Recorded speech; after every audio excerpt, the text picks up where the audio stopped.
Yes, thank you very much. Dear distinguished guests, dear Margarete, ladies and gentlemen, a warm welcome from my side as well. And I share your advice, use your leisure time and try to explore the beautiful character of this old city, Vienna. I was born in Germany, and I'm educated fan of that city due to experience. I'm delighted as well to address this conference on the future of vocational education and training in Europe. I think this event marks the start of a series of events and the implementation of an ambitious work plan foreseen by the Austrian presidency. Vocational education and training is facing an important moment at the beginning, at the onset of the fourth industrial revolution. The demand for adequate qualification is rising, and the traditional concepts of vocational education and training are being challenged. While responding to the fast-moving, on-demanding economy, European VET systems are required to continue delivering high-quality, inclusive, outcome-oriented education and training for all. In Austria, the VET is a strong pillar, and it's surprising for me, for a majority of students, the first choice. Our VET system is anchored in the long history of the apprenticeship system, which is significant for the German-speaking countries. The apprenticeship system and the apprenticeship education was always more than a pure education in technical skills and practical knowledge.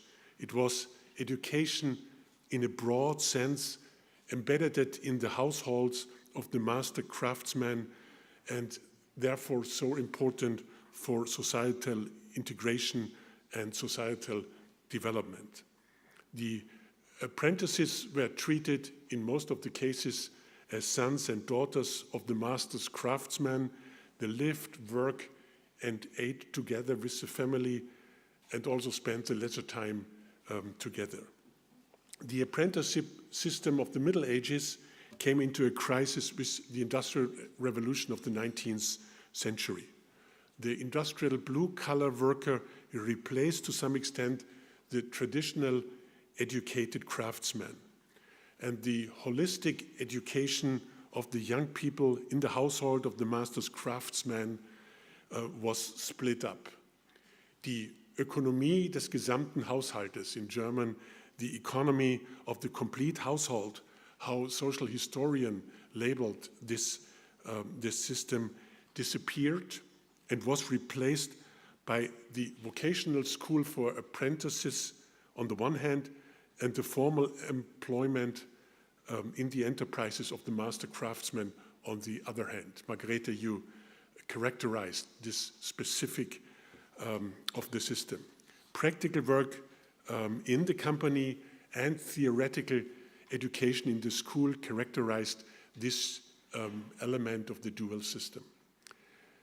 Step by step, the vocational schools experienced a further differentiation, which includes two dimensions. On the one hand, specialized vocational schools were created for specific productions. We discussed in the morning the school for textile production or schools for metallic processing. All these are specialization of the vocational schools. And on the other hand, schools emerged for intermediate or higher vocational education. To give you a number about the importance of that type of education and to illustrate the importance of the VET, I only mention one number. Between 70 or 80% of a cohort of the 15 to 19 years old people choose a career in vocational education and training. That's surprising high. We're always discussing the development of the gymnasium or other forms of school, but we neglect the importance of the vocational education. While from these 70 to 80%, half of them are taking up the apprenticeship training, the dual system, but the other half, our VET students, enter a full-time school-based track. The quantitative importance of the VET system is based, I think, on the attractiveness of that system. The employment rate of graduates from the VET system is extremely high. The unemployment of the graduates is extremely low. Graduates of the intermediate vocational schools, berufsbildende mittlere Schulen in German, are classified at level 4 at the national and European qualification frame. And the graduates of the higher vocational schools are classified at 5. The master craftsmen, die Meister, when they are self-employed and managed smaller or sometimes a medium-sized company, are classified as 6, comparable to a bachelor degree from the university. The same EQF level is foreseen for the graduates of the higher vocational schools after some years of practical work, and they can call themselves as Ingenieure. And titles are important, especially in Austria. Finally, I have to address the opportunities to enter the universities. Graduates of the higher vocational schools can enter the universities directly. For some study programs, they have to take exams in some subjects, like Latin, after the first years or sometimes of studying. But in generally, they can enter universities directly. And I know as a university professor, in most cases, they are prepared on an excellent level. They are experienced in hard working, which is a difference to some of our graduates from the gymnasium. But there is no press here. I hope so. The graduates of the intermediate vocational schools and the craftsmen's can prove their abilities and their learning outcomes within what we called Berufsreifeprüfung, which is an Abitur, which is an Matura, which is an exam proving that they are at the same level qualified as graduates from the secondary level. And then they can enter the university as well. In quantitative terms, this is not so really important, but from a symbolic standpoint, it's important because the vocational education is not a dead-end education. It's an education which is communicated with the other systems of our secondary and tertiary system. In light of the changing context, you addressed this changing context. Our VET can no longer rely on the past to keep vocational education and training in Austria and in Europe as a first choice. We need to be alert and innovative in tackling current challenges.